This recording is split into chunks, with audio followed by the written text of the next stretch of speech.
Sampai beberapa waktu yang lalu saya pernah baca kejadian nyata.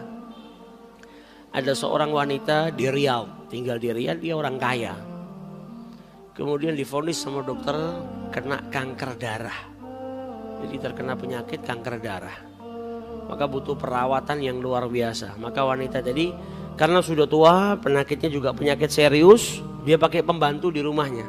Yang bantu dia keseharian nyiapkan obatnya, nyiapkan makan, minum. Maka dia sewa seseorang yang bekerja merawat dirinya, orang Indonesia. Orang Indonesia ini bekerja tiap hari menyediakan obat, ngerawat si wanita tua tadi karena dalam keadaan sakit. Tapi si pemilik rumah ini, majikan ini selalu dapetin orang yang bantu dia ini, orang Indonesia ini suka masuk ke kamar mandi. Terus kalau masuk ke kamar mandi lama.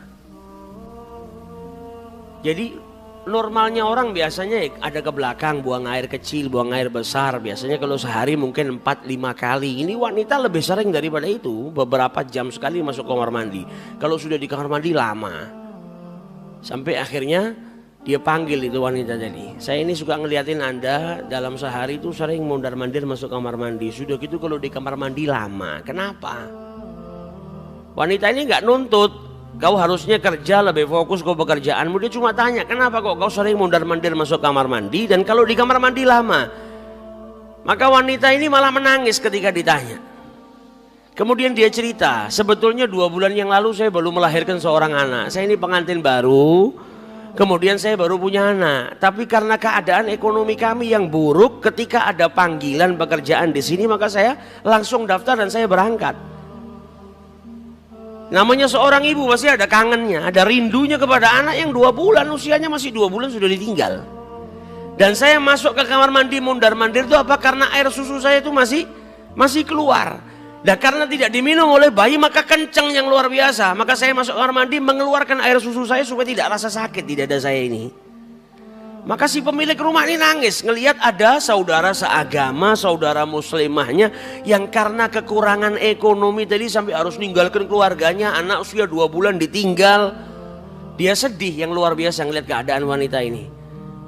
Maka wanita tadi suruh kerja, sudah lanjutkan pekerjaanmu. Ini wanita tua kemudian telepon ke salah satu travel, kemudian membelikan tiket pulang buat yang bantu-bantu dia di rumah tadi, disiapkan tiket pulangnya di hari itu juga.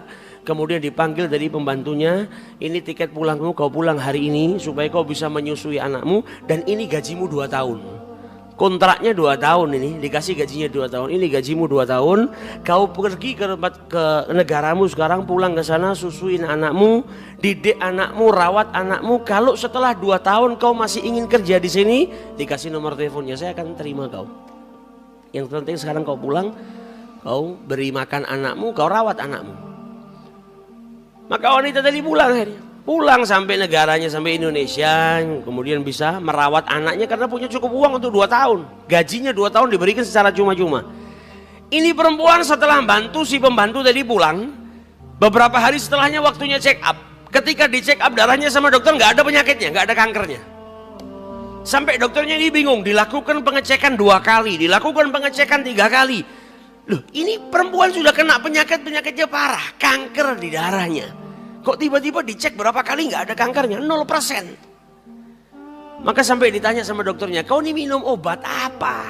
Apa yang kau minum ini? Obat apa yang kau konsumsi sampai penyakitmu ini bisa hilang? Belum pernah ada obat yang bisa menghilangkan kanker darah secara 100% seperti ini. Maka wanita tua tadi menjawab apa? Saya minum obat dari Rasul sallallahu alaihi wasallam. Dawu mardhakum bisadaqah.